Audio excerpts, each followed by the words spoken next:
¿Qué tal? ¿Cómo están? Muy buenas noches. Un placer saludarles. Soy Fernando del Rincón. Bienvenido a Conclusiones. El día de hoy aprovechamos el tiempo que nos queda. El informe final de la OEA sobre Bolivia, que denuncia manipulación dolosa e irregularidades en gran escala.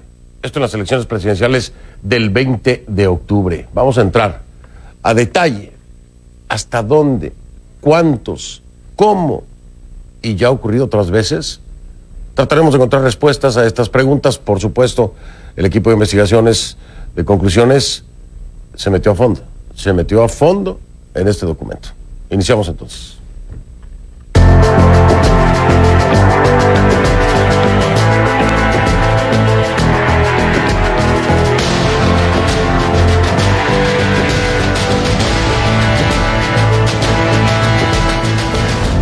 Le pido que el departamento me acompañe utilizando la etiqueta numeral ConcluOEA Informe. El hashtag es ConcluOEA Informe. Esa es la etiqueta que vamos a estar utilizando. Sus comentarios con esta etiqueta, mi cuenta en Twitter, @soyfdelrincón, @soyfdelrincón. Esa es la cuenta en Twitter, ConcluOEA Informe, la etiqueta. Este miércoles, el día de ayer, le decía yo que la Auditoría Electoral de la OEA sostiene que en las elecciones del 20 de octubre en Bolivia hubo fraude. Ayer le presentamos el documento a grandes rasgos, por supuesto. Hoy vamos a entrar en los detalles del mismo porque nos parecen muy reveladores, muy reveladores. Un hecho específico nos llamó muchísimo la atención y es que el nombre Neotec aparece en 83 ocasiones en este informe de la OEA. Neotec, si usted no lo sabía, es la empresa a la que el órgano electoral plurinacional de Bolivia compró los sistemas de software para procesar los resultados electorales y la empresa que ofreció soporte técnico durante la elección. Eso es Neotec. El 31 de octubre entrevisté aquí, en este programa, a Marcel Guzmán, director general de Neotec. Y entonces me decía esto. Escuche. Lo que yo le pediría a la OEA es que aclare también en parte de su trabajo las denuncias que han circulado, las actas que usted ha visto, que yo he visto, que muchos otros bolivianos hemos visto, que nos preguntamos cómo es esto posible. Y la gran pregunta es si son casos aislados, que son estupideces de unas personas, o si por el contrario es algo sistemático que se ha repetido y que tiene un efecto sobre el resultado electoral. La OEA lo aclaró, pero Neotec no sale bien parada. En esa auditoría que sostiene que la compañía cometió toda una serie de irregularidades e incurrió en malas prácticas. ¿Pero cuáles son? Vamos a ver a detalle. La principal, en la infraestructura tecnológica se integró un servidor oculto que se llamó BO1, que no estaba previsto, que además se ocultó en un principio a la empresa auditora y que no contaba de ningún tipo de monitoreo, sino que estaba en una red de un tercero, controlada exclusivamente por Neotec. Sobre esto dice la OEA: la introducción de un servidor en un ambiente de producción sin controles de cambio o autorización vulneró la cadena de custodia de la información, además de ser una pasarela entre el navegador del usuario y el servidor. Atendió también otras peticiones web. La existencia de bases de datos en un servidor oculto y declarado como pasarela, recién al ser detectado, es extremadamente grave y merece una investigación especial en una ulterior judicialización. La OEA también señala que el personal de Neotec accedió a los servidores y bases de datos a pesar de la solicitud expresa de los auditores, que pidieron que a partir del inicio de la auditoría absolutamente nadie ingresara a los servidores. Además, dice el informe que el responsable de la empresa proveedora del software accedió con un usuario con todos los privilegios y permisos al sistema operativo en medio de la noche, esto por su propia decisión, una vez que se pensaba que los sistemas estaban listos y, lo más importante, que ya nadie podía acceder a ellos. El documento también señala que el responsable de la empresa Neotec modificó en más de una ocasión el software del cómputo oficial en pleno proceso. Otra irregularidad muy grave. Pero dejemos por un momento al margen la parte técnica. Vamos con una incógnita, ¿no? ¿Quién ordenó parar el TREP? Esto es lo que dice el informe de la OEA. Emerge la figura de un profesional informático asesor del tribunal, que no era parte de la planta efectiva del Ceresi, no estaba contratado por Neotec, no era parte de la planta de la DNTIC y, por cierto, no era parte de la empresa auditora Ethical Hacking. Dicho asesor fungió aparentemente como responsable de seguridad de información del órgano electoral solo durante el proceso. No presentó informe alguno al equipo auditor de la OEA, ni fue presentado a los peritos auditores como funcionario por parte del Tribunal Supremo Electoral. ¿Quién fue esa persona? Esa es la pregunta. A raíz del informe de la OEA, el equipo de conclusiones trató de comunicarse con Marcel Guzmán, el gerente general de Neotec, pero de momento no hemos tenido éxito. Así que desde aquí, señor Marcel, lo invito de nueva cuenta a que nos acompañe una vez más, ya con el informe de la OEA, nos dé una entrevista y abordemos todos estos señalamientos que hace la OEA en su informe y que, pues, apuntan directamente a Neotec y a este personaje misterioso que no sabemos quién es. La invitación y la puerta abierta. Ya estuvo conmigo una vez, señor Marcel. No creo que tenga problema en estar una segunda, ¿verdad? Aquí lo espero. Según el fiscal anticorrupción Ronald Chávez de la Fiscalía Departamental de La Paz y parte de la Comisión de Fiscales que investiga el caso del fraude electoral en Bolivia, el Ministerio Público ve la necesidad de tomar la declaración informativa al ingeniero Marcel Guzmán. Por supuesto, ¿no? ¿Por qué? Bueno, por ser el experto en el sistema de la transmisión de resultados electorales preliminares, del TREP. Esto va a ser a través de una videoconferencia. Se prevé que esta declaración pueda darse la próxima semana, cuando se le notifique a través de un correo electrónico, de acuerdo a lo previsto en la ley. Nuevamente, según el fiscal anticorrupción Ronald Chávez, en el transcurso de la investigación que se inició el 10 de noviembre, se logró la detención preventiva de los ex vocales del Tribunal Supremo Electoral. Usted lo sabe, María Eugenia Choque, Antonio Costas, Edgar González, Lucy Cruz e Ildefonso Mamani. Aún falta la ex vocal Lidia Iriarte, sobre quien existe una orden de aprehensión que será ejecutada en cualquier momento cuando se le encuentre. Todos los exvocales son sindicados por delitos electorales, delitos de corrupción y delitos ordinarios, presuntamente cometidos en el ejercicio de sus funciones, durante las elecciones generales, por supuesto, del pasado 20 de octubre. El 31 de octubre entrevisté a Marcel Guzmán. Escuche usted con atención lo que me decía. Se corta el internet. ¿Usted sabe por qué se cortó el internet? ¿Hubo alguna explicación lógica o técnica que me pueda compartir del por qué se interrumpió el internet? Alguien lo tuvo que hacer. Lo que sé es que en realidad se intervinieron el router que daba la conexión a internet al edificio donde estábamos haciendo la verificación de actas. Cuando me dice que intervinieron el router, esto quiere decir que fue un ser humano el que tuvo que interactuar con el mismo para la interrupción del internet. No fue una causa técnica en la que no haya intervenido el ser humano. Es muy probable, no tengo la seguridad para poder afirmarlo, pero todo suena a que alguien lo hizo.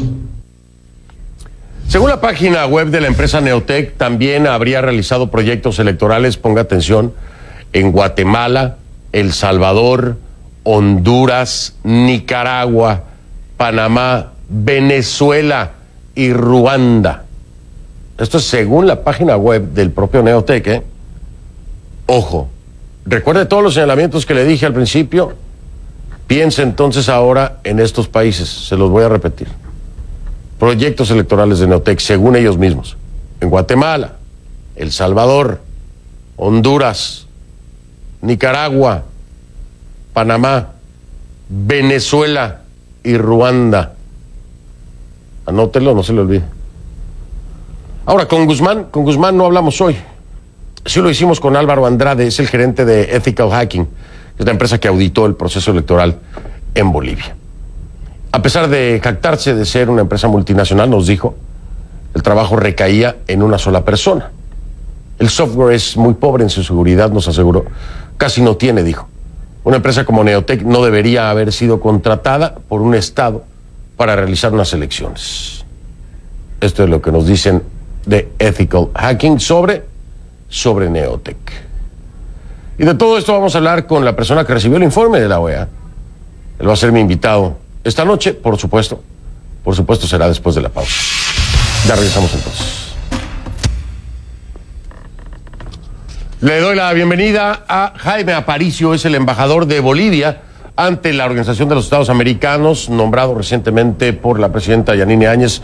Don Jaime, buenas noches, bienvenido, gracias por estar aquí en el programa. Buenas noches, Fernando, un gusto y un privilegio estar en tu programa nuevamente. Al contrario, el gusto es nuestro.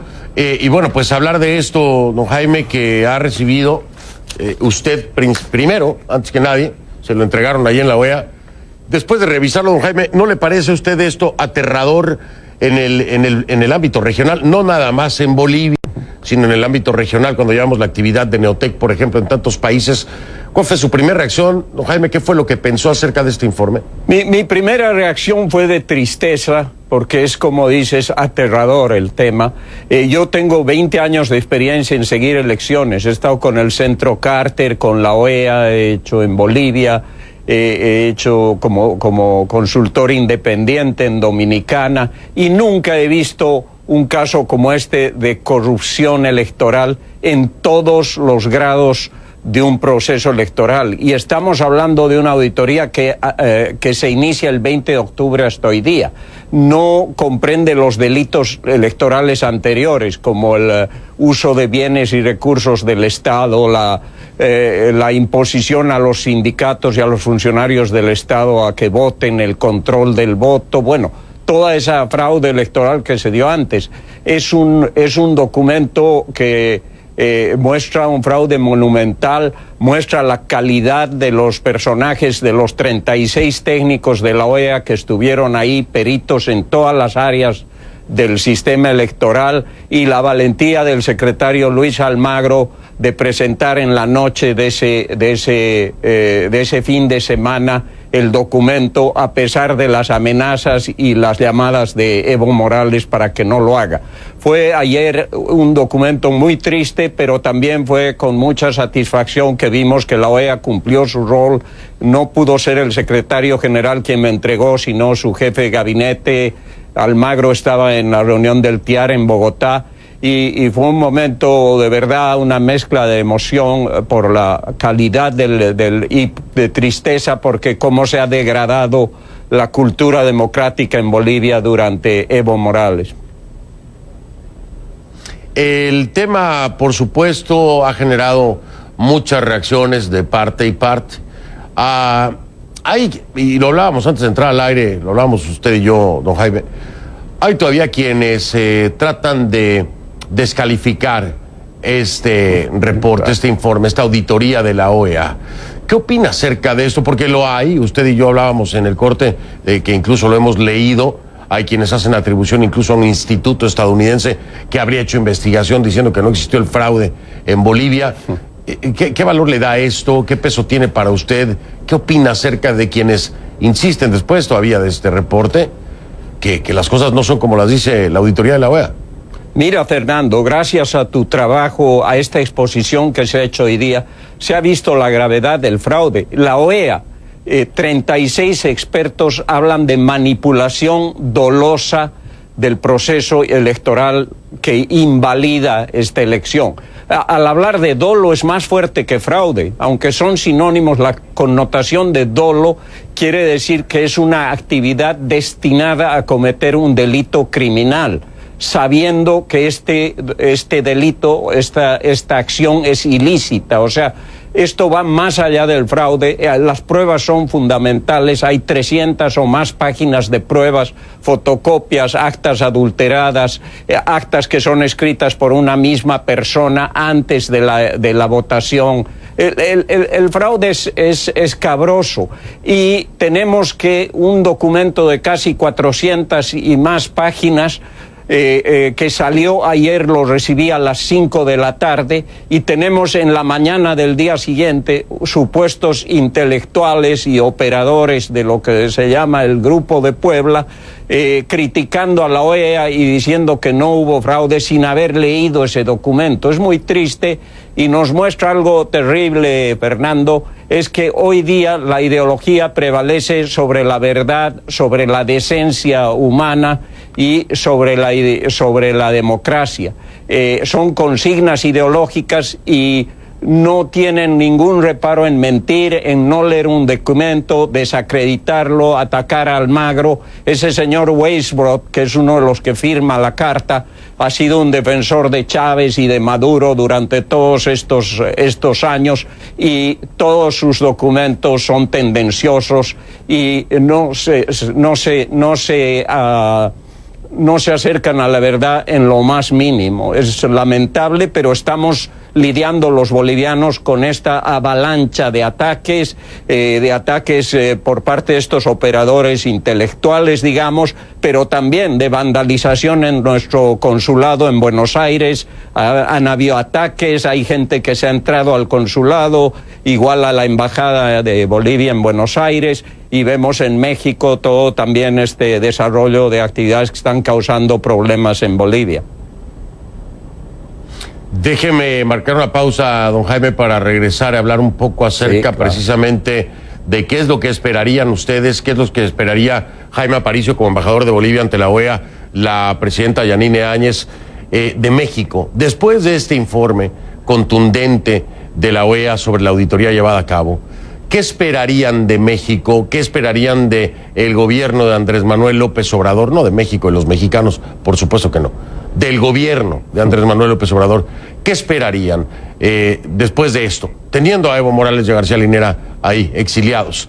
Pero ya con este documento, pues las cosas creo que cambian, ¿no? Pero me dice usted después de la pausa, y bueno, no sé, tal vez haya por ahí ya alguna reacción. Si puede, la comparte con nosotros, por supuesto, se lo voy a agradecer. Regreso entonces con don Jaime Aparicio, es el embajador de Bolivia ante la Organización de los Estados Americanos, me acompaña desde Washington. Hacemos una pausa y regresamos.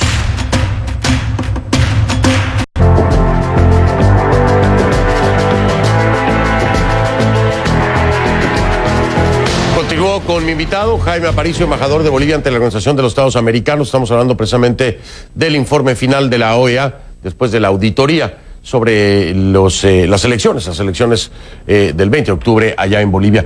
Don Jaime, le preguntaba yo, después de este resultado tan contundente que obviamente se da por parte de la OEA, de la cual México es miembro, por supuesto, ¿qué esperarían ustedes del gobierno de Andrés Manuel López Obrador, del gobierno mexicano, en torno pues a las actividades vía Twitter y plataformas digitales y conferencias de Evo Morales, y también la presencia de García Linera, ambos como exiliados? Además, la situación que se da precisamente en la Embajada Mexicana en Bolivia. ¿Qué esperarían de México después de este resultado?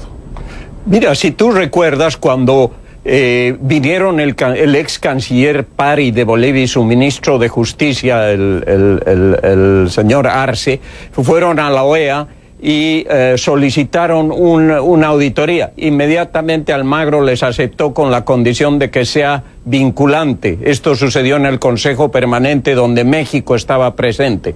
Ellos escucharon esto, el ex canciller Pari firmó ese documento, por tanto la auditoría pedida por ellos y firmada como vinculante se produjo muy rápidamente, en esas 2 semanas.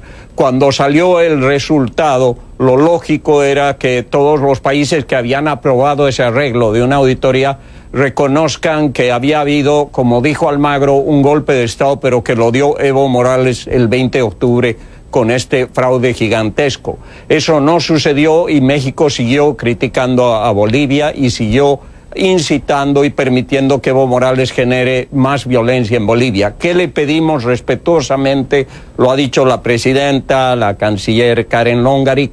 Le pedimos que primero cumpla esa doctrina que él ha desenterrado de la no injerencia, es decir, que deje de juzgar al gobierno de Bolivia, si para él Evo Morales ha sido y es un gran gobernante, ese no es un tema que corresponde a lo que ellos mismos manifestaron respecto a Nicaragua y a Venezuela. Que tenga respeto, que por favor se dé cuenta que acá hubo un fraude y tenga una relación de respeto con Bolivia. No le pedimos amor, está bien que su gobierno esté enamorado de Evo Morales, pero que tenga respeto con los bolivianos. Y segundo, que dé asilo a quienes... el asilo es una institución latinoamericana fantástica, y ha sido para perseguidos políticos y ha tenido un gran rol, es la única institución jurídica típica del sistema interamericano, no hay en otro lugar del mundo, pero no puede refugiar a gente que ha cometido crímenes y crímenes electorales. Fernando, la persona que tú has señalado con precisión que fue el operador de todo ese misterioso asesor que debe saber muchas cosas y que no se sabe con quiénes eran sus lazos, pero que era un funcionario experto supuestamente en informática del Instituto Nacional de Estadísticas. Este señor posiblemente está refugiado en la Embajada de México. No estoy asegurando, pero si fuera el caso, sería completamente violatorio de las leyes internacionales conceder asilo a una persona que ha cometido esa enormidad de delito que ha herido el alma de los bolivianos y el fundamento de cualquier democracia en el mundo, que es el voto del ciudadano. Aquí, lo dice usted, posiblemente está en la Embajada Mexicana en Bolivia. La realidad es que hay antecedente de otros exfuncionarios que incluso tienen orden de aprehensión, que se encuentran refugiados ahí y que se les ha otorgado incluso el asilo.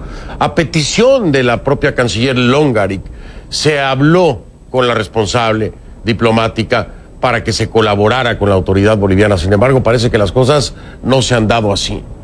Don Jaime, se lo planteo con este antecedente, la falta de colaboración a solicitud de parte del gobierno Andrés Manuel López Obrador. ¿Será un tema que usted en algún momento, claro, acorde con el gobierno de la presidenta Yanine Áñez, pretendan llevar al Pleno de la OEA? Sí, estos temas yo espero que no se agraven, espero que haya más sensatez en el gobierno de México, pero Fernando, vamos a tener un problema adicional y ya los síntomas están muy claros también del rol que está teniendo, que va a tener el nuevo gobierno de la Argentina. Se habla de que el propio Morales quiera irse a la Argentina y, como te digo, hay mucha tensión, hay gente que está yendo a Bolivia a provocar desde la Argentina bajo el pretexto de misiones de derechos humanos, han vandalizado el consulado de Bolivia en Buenos Aires, se están dando todos los síntomas de que estos dos países van a tener una actitud muy negativa con Bolivia. En el caso de Argentina se entiende porque están con la caída de Evo Morales, han quedado aislados, ya sus socios van a estar Maduro a miles de kilómetros de distancia y México, y están en un gran momento de desesperación y quieren desestabilizar Bolivia muy claramente. Finalmente, esto se tiene que judicializar, don Jaime. Se ha empezado a trabajar en lo mismo, pero el esquema para lograr esto es gigantesco. Así es. ¿Cómo lograrlo cuando el andamiaje institucional de Evo Morales continúa vigente? ¿Y a qué me refiero? El legislativo sigue ahí, las instituciones y a quienes se nombraron siguen ahí. ¿Cómo lograr judicializar y realmente traer a la justicia a todos aquellos vinculados, a todos aquellos responsables con este andamiaje? ¿Cómo lograr hacerlo?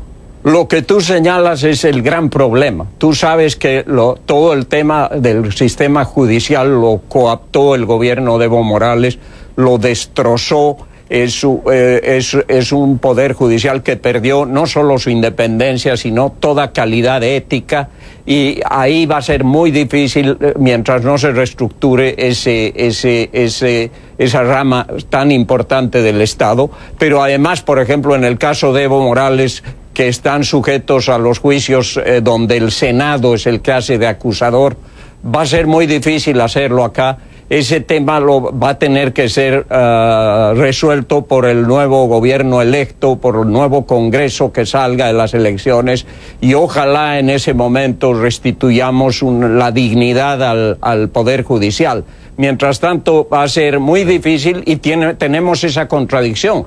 Pruebas contundentes, claro, mundiales de delitos y incapacidad de juzgarlos porque se ha corrompido el Poder Judicial y no se puede trabajar en esas condiciones para acusar o darles un juicio a esta gente. Mucho trabajo que le va a quedar al próximo gobierno, sin duda alguna. Don Jaime, me tengo que despedir. Yo me quedaría con usted pues mucho tiempo hablando. Espero que algún día lo hagamos, pero en televisión se me fue el tiempo. Muchas gracias, don Jaime Aparicio. Gracias, Fernando. Hasta pronto. Adiós. Hasta pronto. Buenas noches. Jaime Aparicio, embajador de Bolivia ante la OEA. A una pausa. Regreso.